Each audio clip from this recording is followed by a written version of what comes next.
ഞാൻ കുറച്ച് നാളായിട്ട് വണ്ടി ഓടിക്കുന്നുണ്ട്. പക്ഷെ ഞാൻ അതിലൊരു കാര്യം ശ്രദ്ധിച്ചു. നമ്മൾ വണ്ടി വാങ്ങുന്നത് ബാക്കിയുള്ളവരെ കാണിക്കാനായിരിക്കരുത്. ആ വണ്ടി നമ്മുടെ ലൈഫിൻ്റെ ഒരു ഭാഗവും ആ വണ്ടി നമ്മൾ ഓടിക്കുമ്പോൾ ആ ഒരു സന്തോഷം കിട്ടുന്ന വണ്ടി വേണം വാങ്ങാൻ. ഞാൻ ഇന്നൊരു റിവ്യൂ വീഡിയോ പറയാനല്ല വന്നേക്കണേ. ഇതിൻ്റെ ടോക്ക് ഫിഗേഴ്സും പവറും നിങ്ങൾക്ക് എവിടെ സെർച്ച് ചെയ്താലും കിട്ടും. പക്ഷെ ഞാൻ ഇന്ന് നിങ്ങളുടെ അടുത്ത് പറയാൻ പോണേ ഈ ഒരു സ്ക്രാം 440 എത്രത്തോളം ഫൺ ടു റൈഡ് മോട്ടോർ സൈക്കിളാണ്. So this is the Scram 440.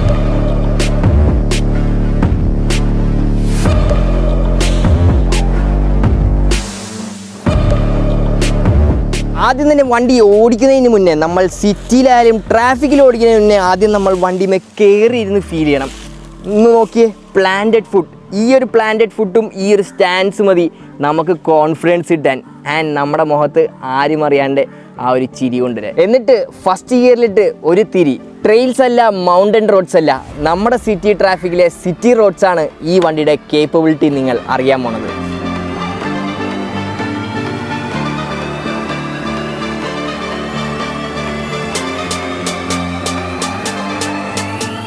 ആരും പറയാത്തൊരു കാര്യം ഞാൻ പറഞ്ഞുതരാം. സിറ്റി റൈഡിങ് അത് ആക്ച്വലി അടിപൊളിയാണ്.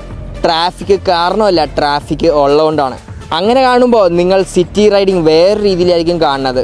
ആ ഗ്യാപ്പും ആ ബൈലൈൻസും മാപ്പിൽ അവോയ്ഡ് ചെയ്യാൻ പറയുന്ന ഷോർട്ട് കട്ട്സ് വരെ നിങ്ങൾ എടുക്കും. സ്ക്രാം നിങ്ങൾ എങ്ങോട്ട് പോയിൻ്റ് ചെയ്യണോ അത് നിങ്ങളെ അങ്ങോട്ട് കൊണ്ടുപോകുന്നതായിരിക്കും. സ്ക്രാമിന് നിങ്ങൾ വഴി വിട്ടുകൊടുക്കേണ്ട ആവശ്യമില്ല. സ്ക്രാം അതിൻ്റെ വഴി സ്വന്തം കണ്ടെത്തും. അത് നിങ്ങൾക്ക് എന്ന് മനസ്സിലാവുന്നോ അന്ന് ഈ സിറ്റി ട്രാഫിക്കൊക്കെ നിങ്ങൾക്ക് സ്മൂത്ത്ലി ആൻഡ് കോൺഫിഡൻ്റ്ലി കവർ ചെയ്യാൻ പറ്റുന്നതായിരിക്കും. അത് ട്രാഫിക് കുറഞ്ഞു പോയതുകൊണ്ടല്ല, നിങ്ങളുടെ കയ്യിൽ ഒരു ബെറ്റർ മെഷീൻ ഉള്ളതുകൊണ്ടാണ്. എല്ലാ റൈഡിലും നമ്മളൊരു ഷോർട്ട് കട്ട് എടുക്കൂലേ, ആ തിക്കും തിരക്കും നിറഞ്ഞ ആ ഒരു സിഗ്നലൊന്നും അവോയ്ഡ് ചെയ്യാനായിട്ട് അവിടെയാണ് കളി മാറണേ. ഒന്ന് എഴുന്നേറ്റ് നിന്നാൽ മതി, ബാക്കി സ്ക്രാം നോക്കിക്കോളും. ഇവിടെയാണ് വണ്ടിയുടെ കേപ്പബിലിറ്റി നിങ്ങൾക്ക് മനസ്സിലാവാൻ പോണത്. നിങ്ങൾ വണ്ടിനെ ഡയറക്റ്റ് ചെയ്താൽ മാത്രം മതി, ബാക്കിയെല്ലാം ഇവൻ കൈകാര്യം ചെയ്യും.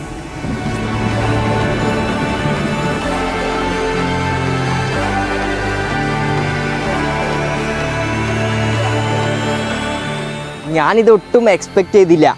ആദ്യമായിട്ട് ഈ ബാഡ് പാച്ചസ് കണ്ടപ്പോൾ എൻ്റെ മനസ്സൊന്ന് പറഞ്ഞു പയ്യെ പോവാന്ന്.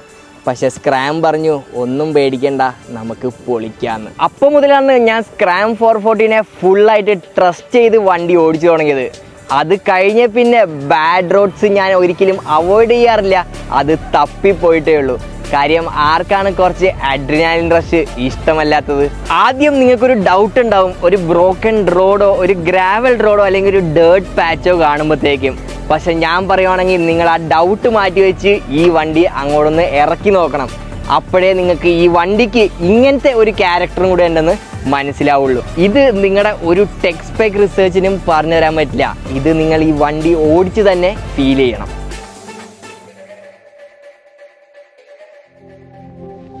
ഈ ഡീറ്റൂർ ഞാൻ ഒരിക്കലും പ്ലാൻ ചെയ്തതല്ല. പാച്ച് കണ്ടു, ഞാൻ എടുത്തു.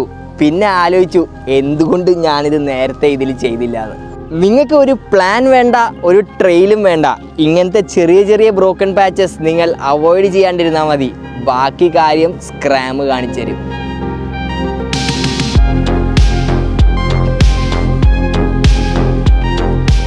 എനിക്ക് നിങ്ങൾക്ക് ടിപ്പ് തരാനൊന്നുമില്ല. ഇത് അങ്ങനത്തെ ഒരു വീഡിയോയും അല്ല. ഇത് നിങ്ങൾ സ്വയം റൈഡ് ചെയ്ത് എക്സ്പീരിയൻസ് ചെയ്യേണ്ട കാര്യമാണ്. നിങ്ങൾ ഇതുവരെയും എടുക്കാത്ത റോഡിലൂടെ, അപ്പുറത്ത് എന്താണെന്നറിയില്ലാത്ത റോഡിലൂടെ പോകുമ്പോൾ ആ സിറ്റി ലൈഫും സിറ്റി ട്രാഫിക്കും എല്ലാം പിന്നിട്ട് ആ ഒരു റോഡും സൺസെറ്റും ഈ വണ്ടിയുടെ സൗണ്ടിൻ്റെ ഇടയിൽ നിങ്ങൾക്ക് മനസ്സിലാവും ഈ ഒരു മോട്ടോർ സൈക്കിൾ മാത്രമല്ല, അതൊരു ഫീലിങ്ങും കൂടെയാണ്.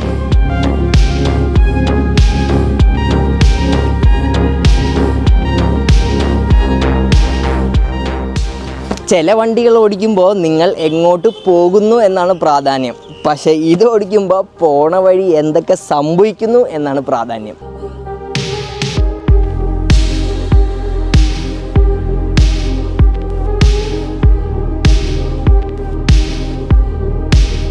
ഞാൻ ഈ വണ്ടിയിൽ കുറച്ചധികം റൈഡ്സ് ചെയ്തിട്ടുണ്ട്. പക്ഷേ ഏറ്റവും അടിപൊളി ഞാൻ ഒട്ടും പ്ലാൻ ചെയ്യാതെ പോയതാണ്. റൂട്ടില്ല, ഡെസ്റ്റിനേഷൻ ഇല്ല, എപ്പോൾ തിരിച്ചു വന്നൊന്നുമില്ല. ഒരു ഡയറക്ഷൻ ചൂസ് ചെയ്യുക, ഫുൾ ടാങ്ക് പെട്രോൾ അടിക്കുക, എന്നിട്ട് മനസ്സിലൊരു കാര്യം ആലോചിച്ച് വെക്കുക. കയ്യിൽ സ്ക്രാം 440 ആണെന്നും ഇത് ഇതിനു വേണ്ടി ഉണ്ടാക്കിയേക്കുന്നതാണെന്നും.